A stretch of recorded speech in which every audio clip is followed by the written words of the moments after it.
Welcome back to Sports Talk ATL. I am Chase Earl, joined by Alex Lord. The Falcons had some big injuries, and they've remained relatively healthy. Obviously, Troy Anderson, you lost Avery Williams. Those are two, pretty critical pieces, but Nate Landman stepped in fantastically. We haven't been able to replicate that punt return success that Avery Williams, but at the end of the day, those are things that in the grand scheme of things you can live with.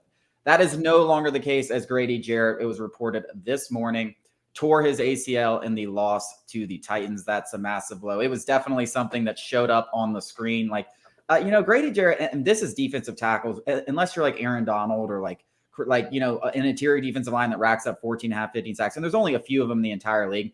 A lot of what they bring to the table isn't necessarily on the stat sheet, but you could tell when he was out of the game, they weren't getting that same pressure. The combination of him and Onyemata that have been so dominant at pushing the pocket and stuff like that. Will Smith mostly had all the time in the world.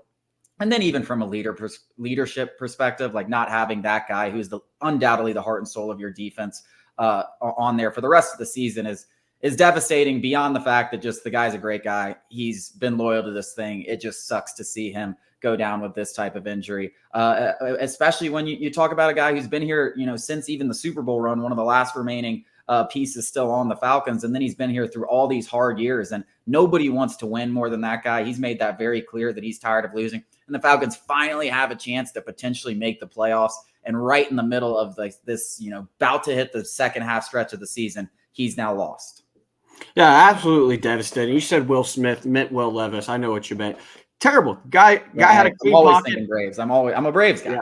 Yeah. He had a clean pocket all afternoon. His presence, I think you could speak. He's the most impactful defender on the Falcons team. Like immediately you saw his impact and what it meant to this team. Derrick Henry was not running free, but pretty much unchecked. He racked up 125 or 130 yards on the ground. Will Levis was rarely pressured.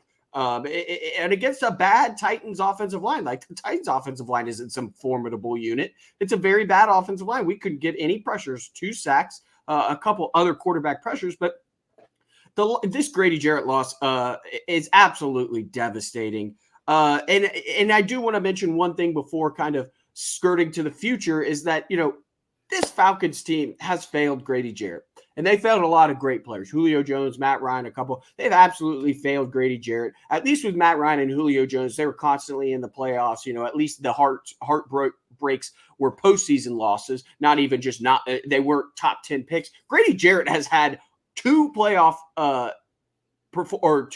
appearances, 2 years in the playoffs, and that's it. The guy has constantly showed up. He's the hardest worker. He's obviously the heart and soul of this team, not just the defense. This team, this is his team. There's no arguing about that. And it's sad that this is what his career is. He's on the wrong side of 30. I'm not saying he can't come back from this because I absolutely believe he will. He's just that type of guy. Mentally, he'll probably come back from this. But it's just sad. He's on the wrong side of 30. We finally have a shot to make the postseason. And it's just sad. But with that said, we still have a shot to make the postseason. We didn't lose a division game. We lost to the Titans. Yes, it sucks. The way we lost, it sucks. There's a lot of questions on the quarterback position. But the fact of the matter is we still sit atop of the NFC South. We're in sole possession of first place. We win our division games. We're going to the postseason. Listen, we can't. The season isn't over. Next guy up.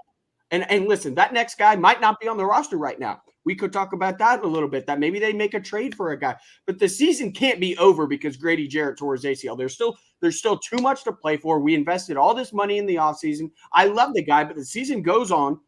What are we going to do? Who is going to step up? You can't replace his impact, his production, but you can try. You can absolutely try. Yeah, I mean, this is just the nature of the NFL. I mean, it sucks to lose such a great player that's so meaningful in the locker room and stuff like that. And you obviously want to get back to the postseason and want him to be involved in that postseason run. I mean, but at the end of the day, I mean, you look across the league. I mean, there's devastating injuries to major contributors across the board. And almost every team will lose at least one key player for the entire season. I mean, even when the Falcons made the Super Bowl, I mean, Desmond Trufant was lost for the entire season. Like, everybody's going to lose great players throughout the season. It sucks because I think Grady Jarrett across the fan base has been loyal, lovable, competitive, great on the field, great off the field, great in the community. He's one of the most beloved Falcons. He is the most beloved Falcon on the current roster, and one of the most beloved Falcons that if you've been a fan like 25 years, like me, of all time. I mean, he showed up in big moments. He's everything that you want, a pro's pro and everything. It sucks. One quick thing I do want to mention, Drake London. He obviously did not return after making a great grab in the second half. It was a groin injury. Doesn't seem too serious. I mean, I think he said after the game, or someone said after the game, like, he's fine. He'll probably be, questionable for this week. Hopefully he can get back on the field because, he's been by far the Falcons' best receiver for the last 2 seasons.